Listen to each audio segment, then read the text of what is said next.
मेरे बच्चे मैंने कहा था, रणभूमि में युद्ध से पहले मनोभूमि में खेला जाता है। मेरे बच्चे, रणभूमि में युद्ध आरंभ हो उससे पहले मनोभूमि में खेला जाता है। ये डायलॉग तो आप सबने सुना होगा। इसको सुनते ही हमारे मन में एक कुटिल, चतुर और नेगेटिविटी फैलाने वाले इंसान का चेहरा आ जाता है। जी बिल्कुल, मैं बात कर रहा हूँ मामा शकुनी की। ये बात तो सब जानते हैं कि महाभारत के विनाशकारी युद्ध के जिम्मेदार मामा शकुनी जी थे। मामा शकुनी का किरदार पूरे महाभारत में नेगेटिव दिखाया गया है। लेकिन क्या आप जानते हैं मामा शकुनी का शकुनी से मामा शकुनी बनने तक का सफर? अगर नहीं तो आज इस वीडियो में जान जाओगे, और अगर जानते हैं तो भी इस वीडियो को अंत तक देखिए, आप कुछ ना कुछ सीख के जाएंगे। सवाल ये है कि एक नेगेटिव पर्सनालिटी से हम क्या सीख सकते हैं? तो मामा शकुनी कुटिल के साथ साथ बुद्धिमान और चालाक भी थे, जिससे हम बहुत कुछ सीख सकते हैं। शकुनी मामा गांधार साम्राज्य के राजा थे, जो अभी वर्तमान में अफगानिस्तान में है। वो कौरवों के मामा और धृतराष्ट्र के चाला थे। धृतराष्ट्र हस्तिनापुर के महाराज थे। धृतराष्ट्र जन्म से ही अंधे थे। दुर्योधन को कूटनीति सिखाने वाले शकुनी मामा ही थे, इसलिए इनको कुरुक्षेत्र के युद्ध का जिम्मेदार भी माना जाता है। मामा शकुनी के पिता सुबल और माता सुधर्मा थी। मामा शकुनी का शादी अर्ची से हुआ था और उनके 3 बेटे थे। राजा सुबल के 1 बेटी और 100 बेटे थे। इन सब में शकुनी सबसे छोटे थे। एक बार सुबल ने अपने राज्य में एक बड़ा यज्ञ करवाया, जिसमें अनेकों ऋषि मुनि आए थे। उसी यज्ञ में एक ज्योतिष ने राजा सुबल को बताया कि उनकी बेटी के कुंडली में एक दोष है। गांधारी की पहली शादी के बाद उसके पति की मृत्यु हो जाएगी। ये सुनकर सुबल डिस्टर्ब हो गए, क्योंकि वो अपनी बेटी से बहुत प्यार करते थे। बहुत विचार और सोच समझ के बाद सुबल ने एक डिसीजन लिया, क्यों ना गांधारी का विवाह बकरे से करवा दिया जाए, जिससे उसका दोष मिट जाएगा। और उन्होंने दोष मिटाने के लिए गांधारी की शादी बकरे से करवा दी और बकरे की बलि बाद में दे दी गई। कुछ दिनों बाद हस्तिनापुर के सेनापति पितामह भीष्म गांधारी का हाथ मांगने धृतराष्ट्र के लिए आए। तब गांधारी के पिता ने ये रिश्ता स्वीकार कर लिया, लेकिन उस समय उन्हें ये पता नहीं था कि धृतराष्ट्र जन्म से अंधा है। इसका शकुनी ने भी विरोध किया, लेकिन तब तक गांधारी ने धृतराष्ट्र को अपना पति मान लिया, इसलिए गांधारी और धृतराष्ट्र की शादी करवा दी गई। जब गांधारी ने खुद को अंधकार में ढकेला तो ये बात शकुनी को बहुत बुरा लगा, और उस दिन उसने सोचा वो धृतराष्ट्र से इस झूठ का बदला लेगा। खैर, शकुनी मामा का ये व्यवहार हमें सिखाता है कि चाहे अकेले ही सही और देर से ही सही, सही समय आने पर अपने और अपनों के लिए आवाज़ उठाना चाहिए। क्या आप ये बात जानते हैं? धृतराष्ट्र ने सुबल और सुधर्मा के साथ साथ शकुनी के सभी भाइयों को कालकोठरी में बंद करके मौत के घाट उतार दिया था। जब धृतराष्ट्र को पता चला कि गांधारी की शादी पहले एक बकरे से करवाई गई थी, तो उसको बहुत बुरा लगा।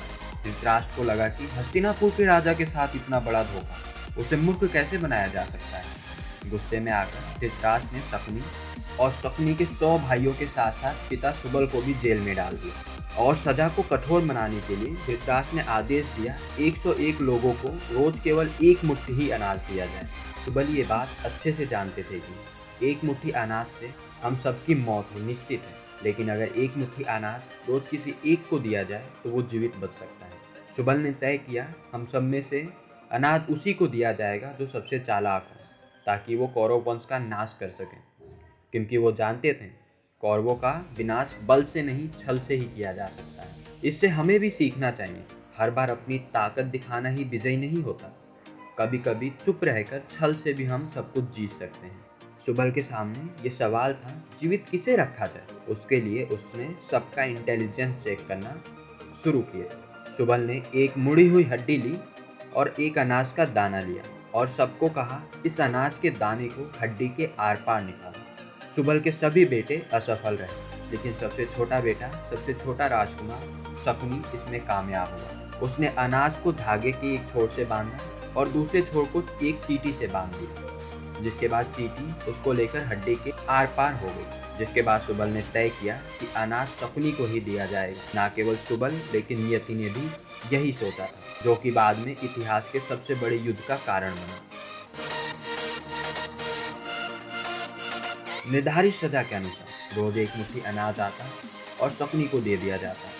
शकुनी ने एक एक करके अपने भाइयों को भूख से तड़पते मरते देखा। अगर शकुनी की जगह कोई और होता तो वो भी मर जाता, लेकिन शकुनी ने अपने सभी जज्बातों को मारना शुरू कर दिया। शकुनी का ये व्यक्तित्व हमें सिखाता है कि सफलता के राह में इमोशंस नहीं आने चाहिए। इंसान को इतना स्थिर होना चाहिए कि अगर बड़ा से बड़ा दुख आ जाए तो भी उसको हिला ना सके, और बड़ी से बड़ी खुशी मिल जाए तो वो उड़े ना दुख का गम और ना सुख की चिंता। ऐसे इंसान को सफलता पाने से कोई नहीं रोक सकता और उसका मंजिल पाने से कोई नहीं रोक सकता। शकुनी ये बात जानता था कि जब युद्ध अपनों से ही हो, अपने इमोशंस पे जीत हासिल करना पड़ता है, तभी रणभूमि में जीत मिल सकती है। यही ज्ञान श्री कृष्ण ने कुरुक्षेत्र में अर्जुन को दिया था, जब अर्जुन ने अपना हथियार नीचे रख दिया था। आखिरकार वो वक्त भी आ गया जब शकुनी के सभी भाई मर चुके थे और सुबल का आखिरी दिन था। अपने आखिरी दिन में सुबल ने धृतराष्ट्र से शकुनी की आज़ादी को मांगा और धृतराष्ट्र ने सुबल की आखिरी इच्छा पूरी कर शकुनी को आज़ाद कर दिया। जैसे ही शकुनी कालगृह से बाहर आया, उसका एक ही मकसद रह गया, धृतराष्ट्र को और कौरव वंश का समाप्त करना। ये शकुनी का दूसरा छोटा गोल था, जिसको पूरा करने के लिए उसने अपने कूटनीतियों का प्रयोग करना शुरू कर दिया।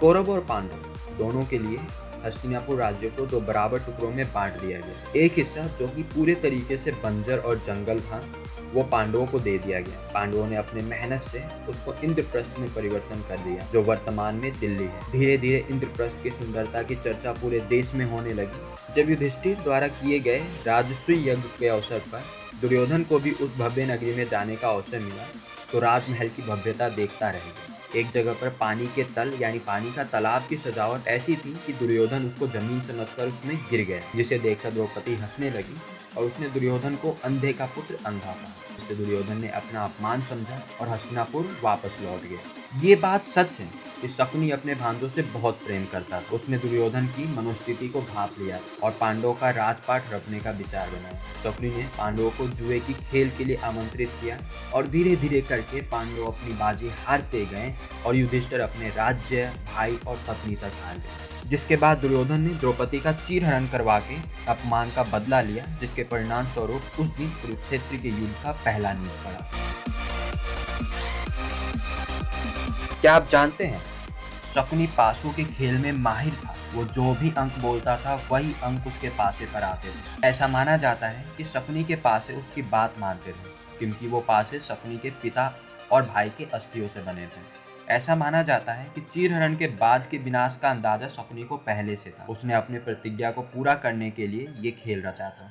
ये बात बहुत कम लोग जानते हैं कि कुरुक्षेत्र के युद्ध में कौरव की तरफ से केवल शकुनी ही जीता था, क्योंकि वो कौरव का विनाश चाहता था। ऐसा भी माना जाता है कि शकुनी को स्वर्ग मिला था, क्योंकि वो प्रतिज्ञानिष्ठ था। दूसरी धारणा ये भी है कि कुरुक्षेत्र में मरने वाले सभी को स्वर्ग मिला था, क्योंकि ये कुरुक्षेत्र को वरदान मिला था।